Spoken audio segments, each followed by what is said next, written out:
Saya tidak datang untuk mencari kekuasaan. Tapi jika harga diri saya diinjak, saya tidak akan diam. Apa kau pikir orang Banten bisa berkuasa di tanah Palembang?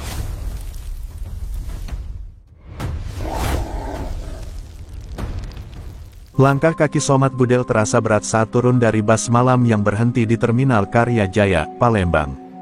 Tubuhnya tinggi besar, bahunya bidang, dan wajahnya keras seperti terukir dari batu. Seorang perantau dari Banten, ia membawa satu tas ransel lusuh berisi pakaian seadanya, serta sebuah golok warisan yang terselip di pinggangnya, bukan untuk menantang, tapi sebagai pengingat tanah kelahirannya. Udara Palembang yang lembab bercampur aroma Sungai Musi menyambutnya dengan cara yang asing. Di matanya, kota ini tampak berdenyut keras, penuh tantangan. Sejak kecil, Somat dididik keras oleh ayahnya, seorang jawara kampung di Banten yang menanamkan satu prinsip, kalau kau ingin dihormati, jangan pernah menjual nyali. Prinsip itulah yang ia bawa merantau, berharap bisa hidup jujur di kota orang. Namun jauh di dalam hatinya, Somat sadar, setiap tanah punya penguasanya sendiri, dan setiap kota punya jagal yang siap menelan siapapun yang lemah. Hari itu, ia berjalan menyusuri jalanan menuju rumah kontrakan sederhana yang sudah dipesankan seorang kawan lama. Matanya awas, mengamati suasana terminal yang dikuasai kelompok-kelompok berwajah bengis. Mereka duduk di kursi panjang, rokok terselip di bibir, tatapan mereka seperti singa lapar yang siap menerkam. Somat hanya menunduk, berusaha tak menimbulkan masalah. Ia tahu, benturan pertama bisa saja menjadi awal panjang yang berbahaya. Sesampainya di kontrakan kayu sederhana, Somat menaruh ranselnya dan duduk bersila di lantai. Ia menutup mata, mengingat wajah ibunya di Banten. "Ibu, doakan anakmu kuat di tanah orang," gumamnya lirih. Malam itu, Somat menyalakan sebatang rokok kretek murah, menatap langit-langit rumah kontrakan yang bocor. Ada semangat sekaligus kegelisahan dalam dadanya. Ia tak pernah takut menghadapi orang, tapi ia tak ingin hidupnya selalu bergelimang darah dan perkelahian. Keesokan harinya, Somat mulai bekerja sebagai sopir angkutan barang, mengantar sembako dari gudang ke pasar.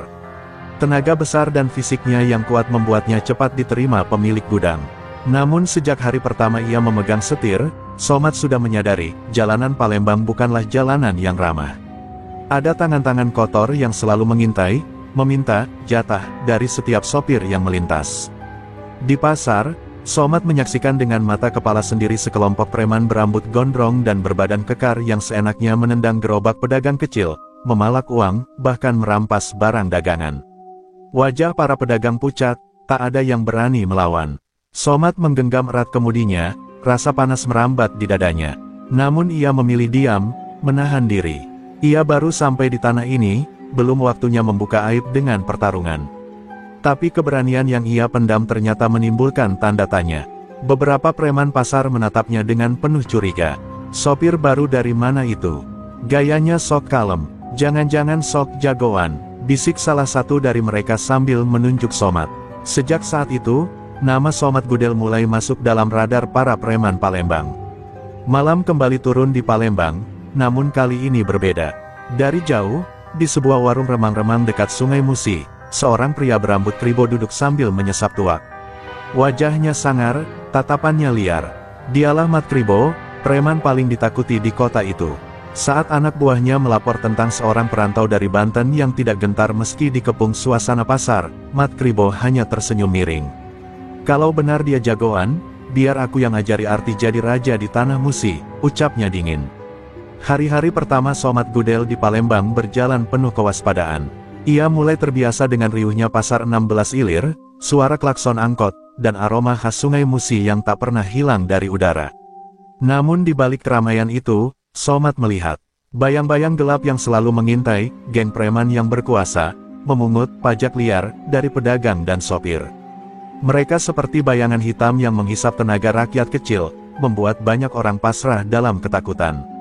Suatu sore, saat Somat sedang menurunkan karung beras di pasar, seorang ibu pedagang kecil mendekatinya dengan wajah cemas. "Bang, hati-hati, jangan banyak tingkah di sini. Semua sudah ada yang ngatur," bisiknya sambil menatap ke arah sekelompok pria berotot yang sedang duduk santai di ujung pasar. Somat hanya mengangguk, memahami maksudnya. Ia sadar, hidup di kota ini berarti bersinggungan dengan kekuasaan jalanan yang tak terlihat di peta, tapi terasa mencekik di dada. Malam harinya, Somat duduk di tepi sungai Musi, menyalakan sebatang rokok. Lampu-lampu kota berkilauan di atas jembatan Ampera, menciptakan bayangan yang indah sekaligus muram di permukaan air. Dalam keheningan itu, Somat bertanya pada dirinya sendiri, sampai kapan aku bisa menahan diri? Sampai kapan aku bisa pura-pura buta pada kesoliman? Hatinya bergejolak, tapi ia tahu setiap langkah harus dihitung. Sekali ia melawan, berarti tak ada jalan kembali. Sementara itu, di sebuah warung tuak dekat pelabuhan Bumbaru, nama Somat kembali diperbincangkan. Para preman pasar melaporkan pada Mat Kribo bahwa ada sopir baru yang berani menatap mereka tanpa gentar. Mat Kribo mendengar sambil tersenyum dingin. Banten ya, orang sana memang terkenal keras. Tapi jangan lupa, di Palembang ini, cuma ada satu raja. Dan itu aku, ucapnya sambil menepuk meja keras hingga gelas tuak bergetar. Kabar tentang Somat menyebar seperti api di rerumputan kering. Sebagian sopir mulai menghormatinya, berharap ada yang bisa menantang para preman. Namun bagi kelompok Mat Kribo, nama Somat adalah duri yang harus dicabut sebelum menusuk lebih dalam. Malam itu, Mat Kribo memanggil 5 anak buahnya. Pantau dia, kalau perlu, beri sedikit pelajaran. Biar dia tahu tanah ini bukan tempat orang sok jago, perintahnya dengan suara serak namun penuh wibawa jahat. Keesokan harinya, saat Somat sedang menyalakan mesin truk di gudang, ia merasakan tatapan-tatapan asing dari kejauhan. Beberapa pria berambut gondrong, bercelana jeans sobek, berdiri sambil menghisap rokok kretek.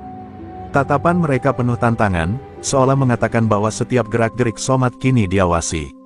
Somat pura-pura tidak peduli, tapi jantungnya berdegup lebih cepat. Ia tahu, badai sedang mendekat. Sepanjang perjalanan mengantar barang menuju pasar, Somat terus merasa dibuntuti. Di kaca spion, ia melihat bayangan motor yang sengaja mengikutinya.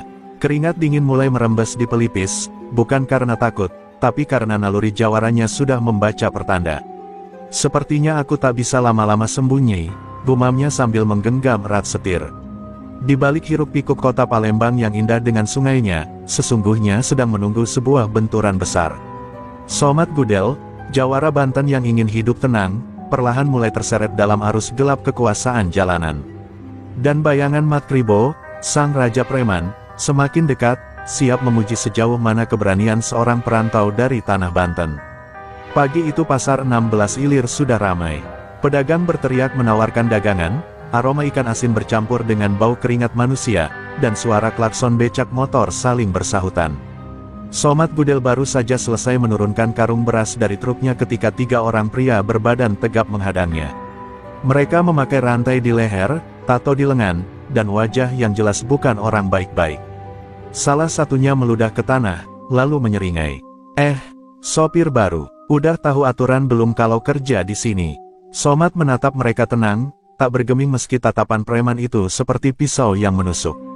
Saya cuma sopir, urusan saya ngantar barang, bukan yang lain, jawabnya singkat. Namun preman berkepala pelontos itu tertawa kasar, menghampiri Somat sambil menepuk-nepuk bahunya. Di sini, semua harus setor kalau mau aman. Anggap aja uang keamanan. Kalau enggak, siap-siap barangmu raib atau badanmu babak belur. Somat menarik napas dalam-dalam, mencoba menahan amarah. Ia ingat pesan ibunya untuk menghindari masalah. Namun ketika salah satu preman menarik kerah bajunya dengan kasar, kesabaran Somat mulai teruji. Para pedagang di sekitar pasar hanya bisa menunduk, pura-pura sibuk. Mereka tahu, siapapun yang menentang geng Mat Kribo akan bernasib buruk. Sudah cukup. Suara Somat berat dan dingin, membuat tangan preman itu terhenti sesaat. Tapi sebelum ia sempat melepas, 2 preman lain langsung maju, hendak merampas dompet Somat. Dalam sekejap, tangan Somat bergerak cepat, sebuah tepisan keras menghantam dada preman pertama, membuatnya terhempas ke tumpukan sayur. Pedagang menjerit kaget, suasana pasar seketika hening.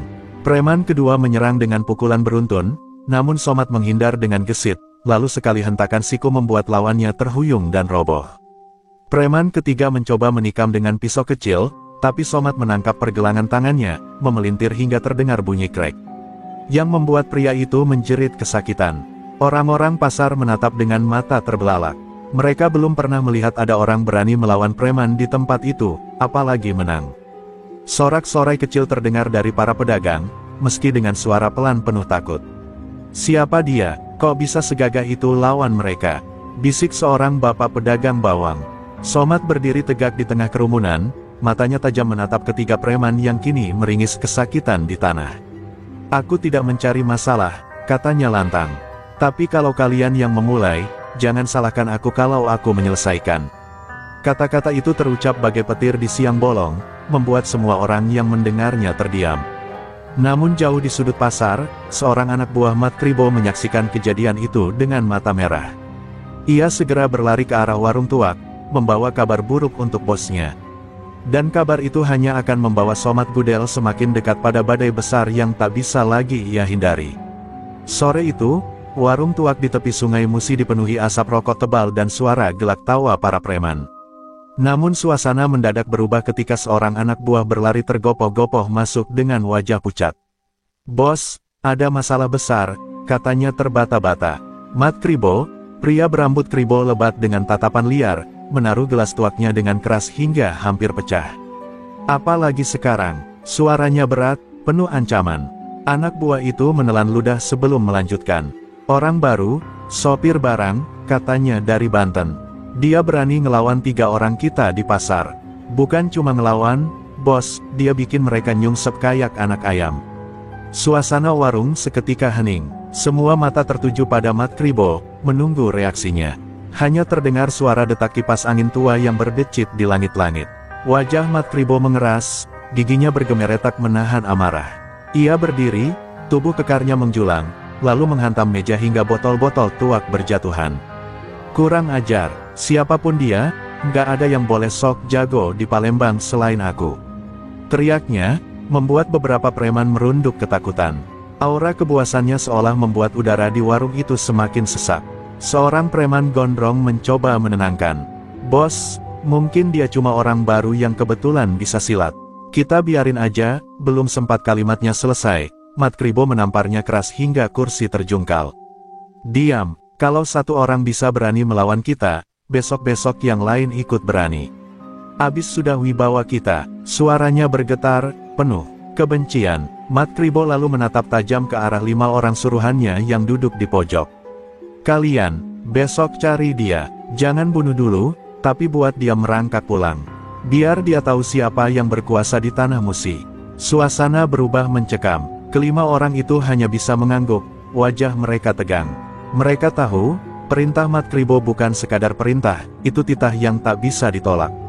Malam semakin larut. Di luar warung, suara ombak Sungai Musi terdengar samar. Mat Kribo berjalan ke tepi sungai, menatap arus gelap yang berkilauan oleh cahaya bulan. "Banten," ya gumamnya, lirih namun penuh amarah. "Kalau benar dia jawara, aku akan patahkan kesombongannya di tanahku sendiri." Matanya berkilat seperti binatang buas yang menemukan mangsanya. Sementara itu, di kontrakan kecilnya, Somad duduk bersila dengan tubuh penuh lelah. Ia tidak tahu kabar tentang dirinya sudah sampai ke telinga Raja Preman Palembang. Ia hanya berdoa agar esok hari bisa bekerja dengan tenang. Tapi di luar sana, badai sudah menunggu.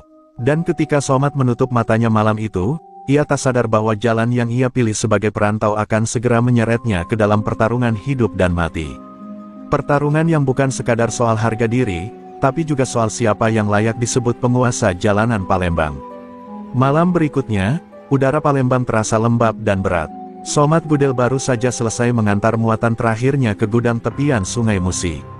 Ia berjalan santai, menikmati semilir angin sungai yang berbau lumpur.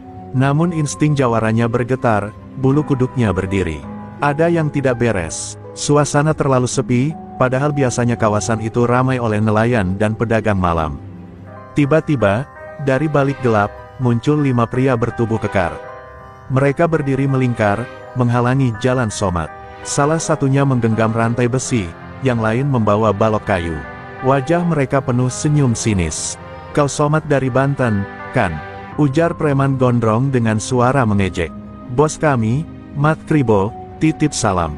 Katanya jangan sok jago di Palembang." Somad berdiri tegak, matanya tenang meski dikeroyok. "Aku cuma cari makan, bukan cari ribut. Pergi sebelum aku berubah pikiran." Suaranya berat, dalam, namun justru memancing tawa kasar para preman. "Hahaha, dengar tuh anak Banten, sombong betul. Malam ini kau bakal tahu rasanya dipatahkan di tanah orang, teriak preman yang memegang rantai, lalu melancarkan serangan pertama. Rantai itu berayun deras, membelah udara. Somad bergerak cepat, menunduk, lalu menendang keras ke arah lutut lawannya. Suara krek terdengar jelas, preman itu menjerit kesakitan dan terhempas ke tanah. 4 lainnya langsung menyerbu bersamaan, menyerang dari berbagai arah. Tubuh Somad seakan lenyap di antara pukulan dan ayunan balok, namun setiap gerakannya presisi. Satu pukulan telak menghantam perut, satu tendangan melayang ke rahang. Suara benturan tubuh terdengar keras, menggema di tepian sungai yang sepi. 2 preman terjungkal ke air, berteriak panik sambil berusaha berenang. Somad berputar cepat, menangkap balok kayu yang diarahkan ke kepalanya, lalu membanting lawannya ke tanah hingga debu berhamburan. Darah mengalir dari sudut bibir salah satu preman, sementara mata mereka mulai dipenuhi rasa takut. Namun Somad tak berhenti, nafasnya teratur, wajahnya dingin, seolah setiap gerakan hanyalah tarian yang sudah ia kuasai sejak lama. Aku sudah bilang, aku tidak cari masalah. Tapi kalau kalian yang memaksa, jangan salahkan aku, ucapnya dingin. Preman terakhir, yang sebelumnya paling lantang, gemetar melihat teman-temannya tersungkur. Ia mundur beberapa langkah, lalu lari terbirit-birit ke arah kota. Suasana kembali hening, hanya terdengar riak sungai Musi yang tenang, seolah baru saja menelan 2 orang malang yang tercebur. Somad menghela napas panjang, lalu menatap langit malam. Ia tahu, kemenangan ini bukanlah akhir, melainkan awal dari perang yang lebih besar. Sebab jika anak buah sudah tumbang, maka sebentar lagi sang raja akan turun tangan. Dan benar saja, dari kejauhan, di seberang jembatan, ada sepasang mata yang mengawasi dengan penuh amarah. Mat Kribo sendiri melihat bagaimana orang Banten itu menjatuhkan anak buahnya tanpa ampun. Ia mengepalkan tangan, berbisik lirih, "Baiklah, Somad Budel, kau ingin perang. Kau akan dapat perang." Pagi itu, luka-luka Somad Budel masih terasa di sekujur tubuhnya. Meski keras seperti batu, tubuh manusia tetaplah berdaging dan berdarah. Ia duduk di warung kopi sederhana dekat pasar, menyeruput kopi hitam panas sambil menatap orang-orang lalu lalang. Sorot mata pedagang yang menatapnya berbeda, ada rasa kagum, tapi juga rasa cemas. Semua tahu, setelah malam di pinggir sungai Musi, Somad resmi menjadi musuh Mat Kribo. Saat itulah seorang pemuda kurus dengan wajah bersih mendekatinya. "Bang, boleh saya duduk?" tanyanya sopan. Somad mengangguk, menyingkirkan kursinya. Pemuda itu memperkenalkan diri sebagai Rian, pedagang kecil yang berjualan sayur di pasar. Ia menatap Somad dengan mata berbinar, seolah melihat pahlawan. "Saya lihat sendiri, Bang, gimana abang bantai anak buah Mat Kribo?" "Jujur, pedagang kecil macam saya jadi punya harapan. Kami sudah terlalu lama ditindas." Somad hanya menghela napas panjang. "Aku bukan pahlawan, Dik. Aku cuma orang perantau yang pengin hidup tenang." Namun Rian menggeleng cepat. "Tenang, abang sudah ditandai. Percayalah, Mat Kribo tidak akan diam. Semua pedagang di pasar ini tahu, kalau dia merasa wibawanya direndahkan, dia akan turun tangan sendiri. Itu artinya nyawa abang dalam bahaya." Suaranya lirih, namun tegas, seolah sebuah peringatan dari hati yang tulus. Untuk pertama kalinya sejak menginjakkan kaki di Palembang, Somad merasa ada yang peduli padanya. Rian bercerita panjang lebar tentang penderitaan para pedagang, setiap hari mereka harus setor uang ke preman, bahkan sampai separuh hasil dagangan. Jika tidak, lapak mereka dirusak, dagangan dijarah. "Kami sudah berkali-kali lapor ke aparat, tapi semua percuma. Ada yang tutup mata, ada juga yang malah ikut dapat bagian." Suara Rian bergetar, matanya merah menahan marah. Somad mengepalkan tangan di bawah meja. Hatinya panas, namun wajahnya tetap tenang. "Aku mengerti, tapi lawan yang kalian hadapi bukan sembarang orang. Mat Kribo bukan cuma preman, dia juga punya ilmu. Aku bisa rasakan auranya." Kalimat itu membuat Rian terdiam, lalu menunduk. "Makanya, Bang, kami butuh orang seperti abang. Kalau abang berani berdiri, pedagang lain pasti ikut berani." Suasana hening sejenak, hanya terdengar suara sendok mengaduk gelas kopi di meja sebelah. Somad menatap wajah Rian, melihat ketulusan di matanya. Pemuda itu bukan hanya pedagang biasa, tapi juga simbol harapan bagi rakyat kecil yang ingin bebas dari cengkeraman preman. Untuk pertama kalinya, Somad merasa dirinya tidak sendirian dalam pertarungan ini. Baik, Rian, ucap Somat akhirnya, suaranya berat namun mantap. Kalau mereka datang lagi, aku tidak akan mundur. Tapi ingat, ini bukan sekadar soal keberanian. Ini soal hidup dan mati. Rian mengangguk, wajahnya serius namun terselip senyum lega. Kalaupun harus mati, Bang, lebih baik mati melawan daripada hidup ditindas. Dan sejak hari itu, persahabatan mereka terjalin. Di tengah hiruk-pikuk Palembang, Somat kini punya satu orang yang bisa ia sebut saudara. Namun ia juga tahu, dengan adanya Rian di sisinya, taruhannya semakin besar, karena musuh yang mereka hadapi bukan hanya sekumpulan preman, tapi seorang raja jalanan bernama Mat Kribo yang haus darah. Malam itu, Palembang diselimuti gerimis tipis. Jalanan basah, memantulkan cahaya lampu jalan, menciptakan bayangan yang bergerak-gerak seolah mengikuti langkah Somat Gudel. Sejak perkelahian di Pasar 16 Ilir, nama Somat mulai beredar cepat di kalangan para preman. Mereka menyebutnya, jawara asing, yang berani melawan hukum jalanan Palembang. Di sebuah warung kopi kecil dekat Sungai Musi, Somat duduk sendirian, menikmati segelas kopi hitam pahit. Ia sadar, setiap tegukan kopi itu bisa jadi yang terakhir, karena semakin lama ia bertahan, semakin besar pula ancaman yang mengintai. Tak jauh dari sana, beberapa mata liar mengintainya. Komplotan Mat Kribo sedang merencanakan sesuatu yang lebih besar. Orang Banten itu harus dibereskan, sebelum namanya makin harum di telinga orang-orang sini, desis Mat Kribo sambil mengepalkan tinjunya. Mat Kribo bukan sekadar preman, ia punya pengaruh, punya anak buah yang rela mengorbankan diri demi menjaga dominasinya di Palembang. Kabar keberanian Somat dianggap penghinaan besar bagi reputasi yang ia bangun selama bertahun-tahun. Somat, yang terbiasa dengan kehidupan keras di tanah Banten, merasakan hawa aneh di sekitar warung kopi. Matanya tajam, terlatih membaca gelagat. Ia tahu dirinya diawasi, tapi ia memilih tenang. Kalau memang mereka datang, biarlah mereka yang mulai. Aku tak akan lari, gumamnya dalam hati. Baginya, kehormatan seorang jawara bukanlah diukur dari banyaknya kemenangan, melainkan keberanian untuk tetap tegak meski dihadang badai. Di sisi lain, seorang pria tua penjual sate yang kebetulan kenal Somat, memberi peringatan dengan suara lirih. Bang, lebih baik kau cepat pergi. Aku dengar Mat Kribo sudah marah besar, dia tak akan diam saja. Somat menoleh, tersenyum tipis, lalu mengangguk.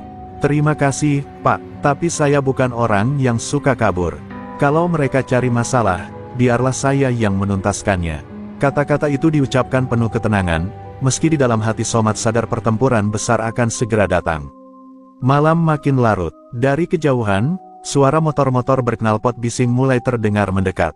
Jalanan yang tadinya sepi mendadak dipenuhi kilatan lampu motor. Belasan orang turun dengan wajah garang, sebagian membawa rantai besi dan kayu, sebagian lagi menenteng senjata tajam. Mereka mengepung warung kopi itu, membuat suasana mencekam. Orang-orang yang ada di sekitar langsung bubar, takut jadi korban salah sasaran. Somat berdiri perlahan, meletakkan uang untuk kopinya di meja, lalu menatap ke arah rombongan itu dengan tenang. Jadi ini caranya orang Palembang menyambut perantau. Suaranya lantang, menusuk keheningan malam. Mat Kribo yang ikut hadir di barisan depan, hanya menyeringai, rambut Kribonya basah oleh gerimis. Somat Gudel, kau sudah keterlaluan.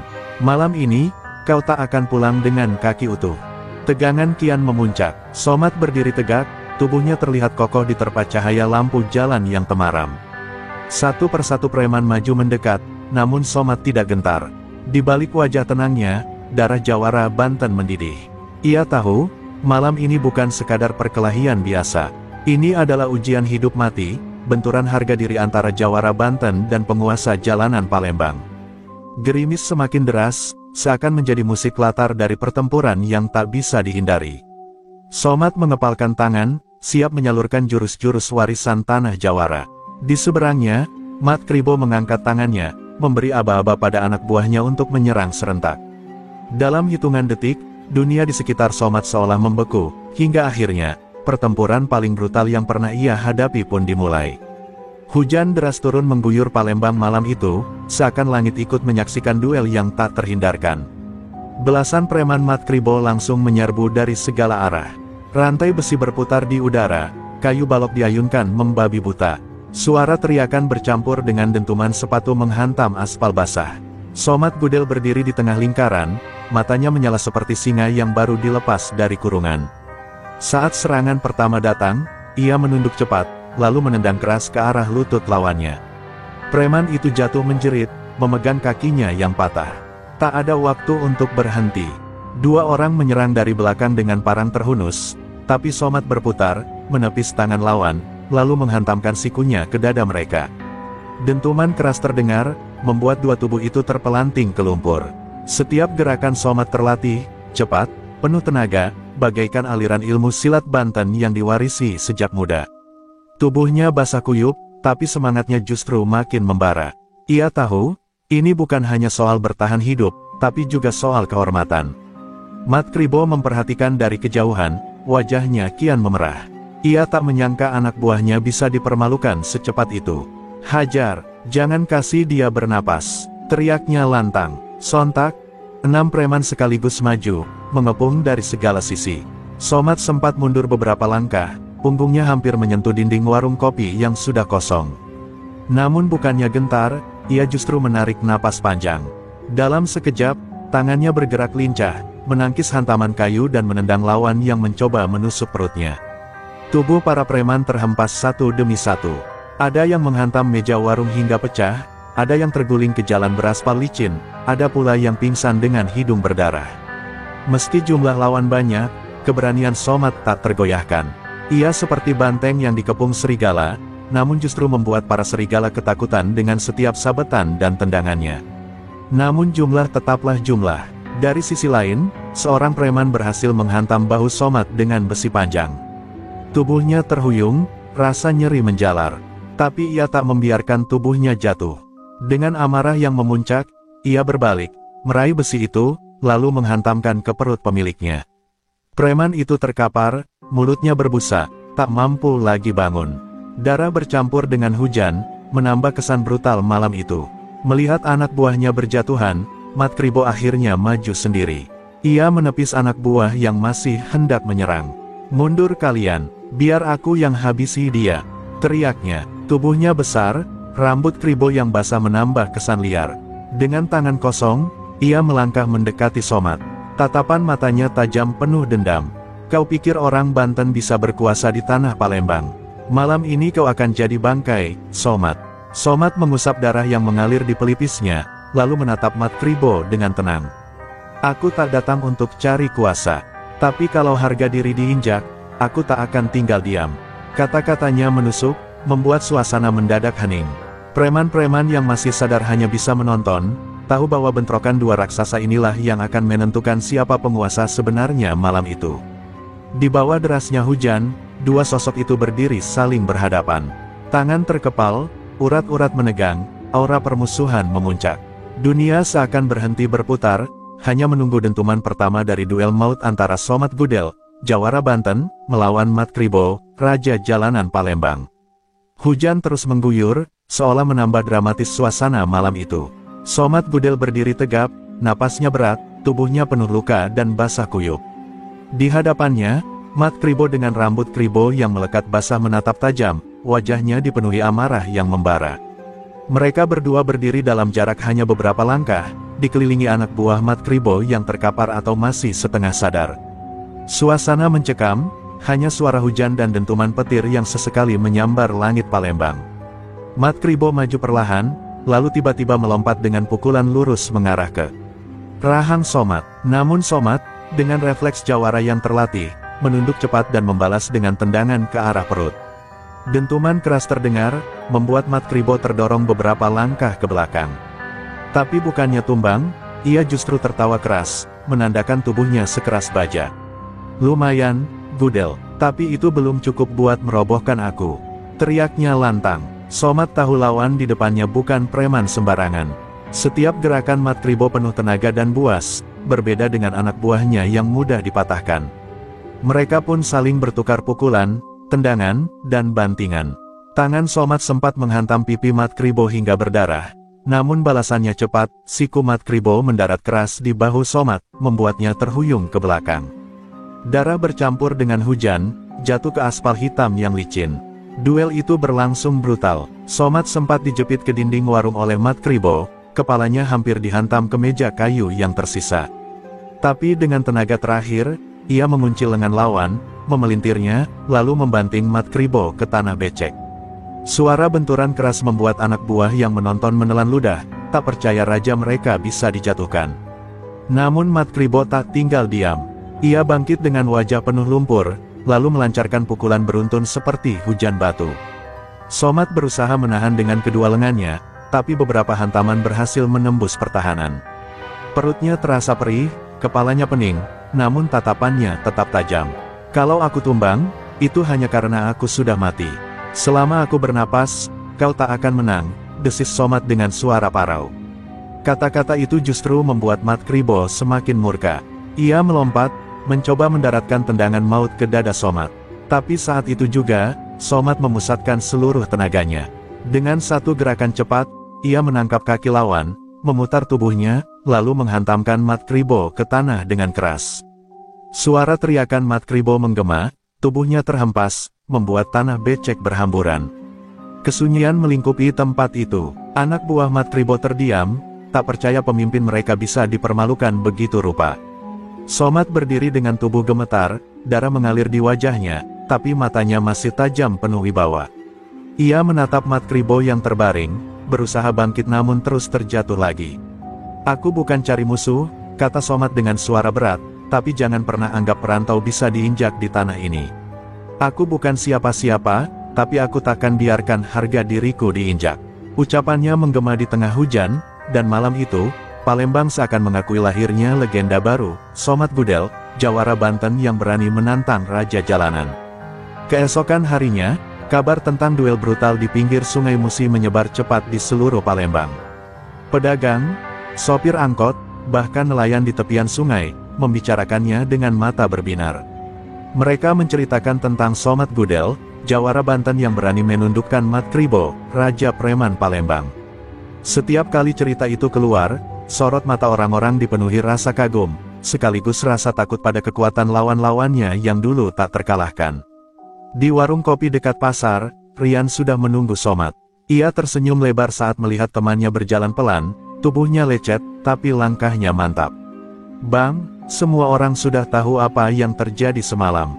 Kalian benar-benar membuat preman itu ketakutan, ujar Rian, matanya berbinar. Somat hanya mengangguk, tersenyum tipis, namun hatinya tetap waspada. Ia tahu, kemenangan satu malam belum menjamin keselamatan. Sementara itu, Mat Kribo yang kalah semalam pulang dengan tubuh penuh luka dan wajah memerah oleh amarah. Ia duduk di kursi goyang di rumahnya, menatap langit-langit sambil mengepalkan tangan. Anak Banten itu, kau pikir malam itu cukup untuk menghentikanku? Kau salah, besar. Suaranya bergemuruh di ruang gelap, membuat anak buah yang hadir gemetar. Ia sadar, wibawa dan kekuasaannya kini dipertaruhkan. Dalam beberapa jam, kabar duel itu sampai ke telinga geng preman lain di seluruh kota. Beberapa mulai menghindari pasar, takut menjadi korban Somat jika ia melancarkan balas dendam.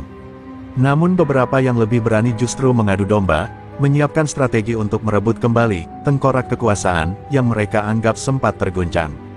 Palembang menjadi kota yang penuh tegang, setiap sudut berpotensi menjadi medan pertempuran. Somat, di sisi lain, tak membiarkan euforia menguasai dirinya. Ia duduk di pinggir Sungai Musi, menatap arus yang deras, menghela napas panjang. Ini baru permulaan, gumamnya. Ia tahu, Mat Kribo tak akan diam. Semalam hanyalah pembuka, dan yang menanti esok hari bisa jauh lebih berbahaya. Ia harus mempersiapkan diri, bukan hanya untuk bertarung, tapi juga untuk melindungi Rian dan pedagang kecil yang kini mulai bergantung padanya. Rian duduk di sebelahnya, wajah penuh rasa kagum. Bang, aku nggak pernah lihat orang berani kayak abang. Semua orang bilang, Mat Kribo itu nggak terkalahkan. Tapi abang, kau buat dia terkapar. Somat tersenyum lelah, lalu menepuk bahu Rian. Kau harus belajar, Dik. Jangan anggap semua bisa diselesaikan dengan pukulan. Strategi dan hati yang kuat sama pentingnya dengan tenaga. Di sisi lain kota, Mat Kribo mulai merencanakan balas dendam. Ia memanggil anak buah paling setia, memberi perintah jelas, cari kelemahan Somat, jebak dia di tempat yang tak mungkin lolos, dan pastikan harga diri Mat Kribo kembali utuh. Suasana gelap itu diwarnai tawa dingin, membuat malam Palembang seolah semakin menegangkan, penuh ancaman. Dan di tengah semua itu, Somat Gudel tetap tegak, meski basah kuyup dan luka-luka. Ia tahu, legenda tentang dirinya baru dimulai. Ia bukan sekadar jawara Banten yang menantang Mat Kribo semalam. Ia adalah simbol keberanian bagi yang lemah, sekaligus ancaman bagi yang semena-mena. Palembang kini menjadi saksi lahirnya legenda baru, tapi badai yang lebih besar baru akan datang. Beberapa hari setelah duel di pinggir Sungai Musi, Somat Gudel mulai merasakan hawa tegang yang berbeda. Kota Palembang terasa seperti labirin, setiap gang dan jalan kecil berpotensi menjadi perangkap. Ia berjalan di pasar malam, mata tajamnya terus mengawasi sekitar. Tiba-tiba, seorang pedagang muda datang tergopoh-gopoh menghampirinya. "Bang, ada rumor Mat Kribo menyiapkan jebakan. Katanya, dia mau kumpulin semua orang yang peduli sama kita di gudang tua di ujung kota," bisiknya panik. Somat mengerutkan dahi. Ia tahu, ini bukan sekadar ancaman kosong. Mat Kribo cerdik, dan kegagalannya semalam pasti membuatnya haus balas dendam. Ia menatap Rian yang ikut mendengarnya, lalu berkata, "Kita tak bisa langsung menyerang. Kita harus tahu apa yang mereka rencanakan, dan kita harus siap menghadapi semua kemungkinan." Rian mengangguk cepat, meski wajahnya pucat ketakutan. Malam itu, Somat dan Rian menyusun strategi. Mereka memutuskan untuk menyelidiki gudang tua dari kejauhan sebelum memutuskan langkah selanjutnya. Suasana Palembang semakin gelap, hujan tipis turun lagi, menciptakan bayangan panjang di jalanan basah. Setiap suara langkah kaki terdengar seperti peringatan. Somat menelan ludah, merasakan getaran jantungnya lebih cepat, tapi mata dan indera tetap waspada. Dari sisi lain kota, Mat Kribo menyiapkan anak buahnya. Ia menyusun rencana licik, bukan sekadar serangan frontal, tapi jebakan penuh tipu muslihat. Ia menempatkan beberapa preman di atap, beberapa di dalam gudang, dan sisanya menyamar sebagai pedagang biasa. Kalau Somat dan teman-temannya masuk, jebakan akan menutup. Kali ini, dia tak akan bisa selamat, desis Mat Kribo sambil menyeringai. Ketika malam makin larut, Somat dan Rian mulai mendekati gudang tua itu. Suasana mencekam, hanya terdengar suara hujan menetes di genting tua. Somat berhenti di balik tumpukan kayu, menatap ke arah gudang yang gelap. "Hati-hati, Rian, ini pasti jebakan. Setiap langkah kita harus diperhitungkan," ucapnya tegas. Rian mengangguk, tangan gemetar, tapi tekadnya sudah bulat. Tiba-tiba, sebuah bayangan melintas di jendela gudang. Somat menunduk cepat, lalu menggerakkan tangan memberi isyarat agar Rian tetap diam. Ia menahan napas, menunggu lebih banyak gerakan. Suasana sunyi, mencekam, seakan waktu berhenti. Setiap detik yang berlalu terasa seperti menit, dan rasa tegang menyesakkan dada. Di dalam gudang, Mat Kribo tersenyum tipis. Ia tahu, Somat pasti akan mendekat. Setiap gerakan lawannya sudah ia prediksi, dan anak buahnya siap mengeksekusi jebakan. Sekarang saatnya membuat anak Banten itu menyesal, bisiknya lirih. Lampu minyak yang berkelap-kelip menambah kesan dramatis, bayangan Mat Kribo tampak seperti raja kegelapan yang menunggu mangsa. Somat mengamati dari kejauhan, merasakan aura bahaya yang memuncak. Ia tahu, jebakan Mat Kribo bukan hanya soal kekuatan fisik, tapi juga psikologis. "Ini baru permulaan," gumam Somat, menyiapkan tubuh dan pikirannya. Malam itu, Palembang menjadi saksi persiapan pertarungan paling rumit yang akan ia hadapi. Bukan sekadar duel, tapi perang strategi dan keberanian yang menentukan siapa penguasa malam. Malam itu, gudang tua di tepi Sungai Musi menjadi medan perang yang mencekam. Somat Gudel dan Rian bersembunyi di balik tumpukan kayu, menatap anak buah Mat Kribo yang bersiaga di setiap sudut. Hujan deras membuat suasana makin gelap, hanya terdengar suara tetesan air dan desah napas tegang. Somat menahan napas, mengamati pola gerakan lawan. Ia tahu jebakan ini mematikan, tapi ia tak boleh mundur. Saat mereka melangkah masuk, beberapa preman menyerang dari bayangan. Somat dengan cekatan menangkis rantai besi yang diarahkan ke kepalanya, lalu membanting lawan ke tumpukan kayu. Rian, yang semula takut, mencoba menahan beberapa preman lain dengan gagah. Namun jumlah lawan terlalu banyak. Somat sadar, kemenangan malam ini tak hanya ditentukan oleh tenaga, tapi strategi dan keberanian. Dari tengah gudang, Mat Kribo muncul, wajahnya penuh amarah dan lumpur hujan. "Kau pikir bisa mengacak-acak wilayahku, Somat Gudel? Malam ini kau akan hancur," teriaknya. Tubuh kekarnya terlihat seperti menara manusia, siap menelan siapapun yang berani mendekat. Somat menatapnya dengan tenang, tubuh basah kuyup, luka-luka semalam belum sembuh sepenuhnya. Namun aura Jawara Banten terpancar jelas. Pertarungan mereka pun dimulai. Pukulan, tendangan, dan bantingan saling bertukar dalam tempo cepat. Tiap benturan terdengar keras, bergema di gudang tua. Mat Kribo mencoba menghantam Somat dengan siku dan lutut, tapi Somat bergerak seperti bayangan, menghindari dan membalas dengan serangan yang terukur.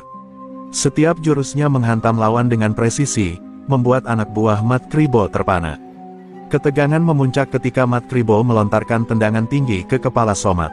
Somat menunduk tepat pada waktunya, lalu memutar tubuhnya, memanfaatkan momentum untuk melepaskan pukulan telak ke perut lawan. Mat Kribo terhuyung, namun tidak jatuh.